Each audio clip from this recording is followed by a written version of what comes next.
ভাদ্র মাস পড়ে গিয়েছে, গাছে তাল পাকাও শুরু হয়ে গিয়েছে। বাজারে এখন তাল খুব উঠেছে। আমি তালগুলো পেলাম খুব সুন্দর বলে, কালো, সেই জন্যে কিনে ফেললাম। 3টে তাল কিনেছি, দিয়ে যে যেটুকুনি শাঁস হবে ভালো করে চেঁচে নিয়ে সেটা দিয়েই আমি তালের বড়া করব। আর দেখি চেষ্টা করব দুটো একটা পিঠে তৈরি করার, কি পিঠে করা যায়। আর আপনারা যখন তাল কিনবেন অবশ্যই এই রকম ধরনের তাল কিনবেন, এই খুব কালো তাল দেখে।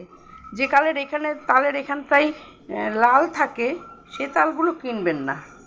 এই জায়গাটাতে লাল থাকে মাথাটা, সেই তালগুলো ভীষণ তিতো হয়, একদম মিষ্টি হয় না, বড়া করলেও তিতো তিতো লাগে। আমি ওই জন্য ওইগুলো কিনি না। আমি যখনই তাল কিনি এরকম কালো তালই কিনি। আপনারাও বাজারে যখন তাল কিনবেন অবশ্যই তালগুলো দেখে নেবেন, আর এইভাবেই এই রঙের তালগুলো, কালো রঙের তালগুলোই কিনবেন। এই তাল খুব মিষ্টি হয়।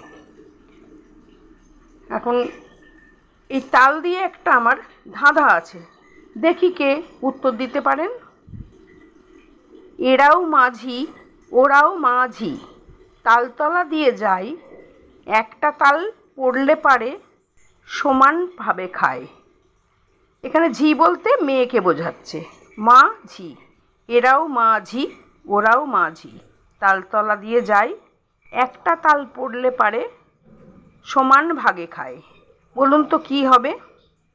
ধাঁধাটা কে কে উত্তর দিতে পারবেন আমার?